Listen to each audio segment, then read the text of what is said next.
গর্ভবতী মায়ের যদি ডায়াবেটিস থাকে এই ক্ষেত্রে এটা বাচ্চার কি কি ধরনের ইফেক্ট করতে পারে, কি কি সমস্যা করতে পারে? গর্ভবতী মায়ের যদি ডায়াবেটিস আগে থেকেই থাকে তাহলে বাচ্চা কিন্তু বিকলাঙ্গ হতে পারে। বাচ্চার যেটাকে আমরা বলি গর্ভপাত হতে পারে। আর যদি নতুন করে ডায়াবেটিস হয় যেটাকে আমরা জিডিএম বলি, সেইটার কারণে অথবা আগে থেকে ডায়াবেটিস ছিল, ফ্র্যাঙ্ক ডায়াবেটিস যাকে বলছি, সে দুটোর কারণেই কিন্তু যে কোনো সময় গর্ভপাত হতে পারে।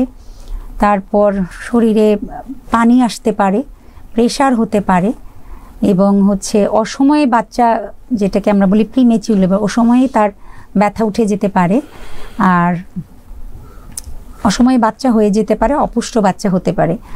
এবং বাচ্চার কিছুটা কিন্তু বাচ্চা হওয়ার পরেও ঝুঁকিপূর্ণ অবস্থা থাকে বা হাইপোগ্লাইসেমিয়া, সুগার নেমে যেতে পারে এবং বাচ্চার কিন্তু কখনো কখনো বাচ্চাও ডায়াবেটিক হতে পারে।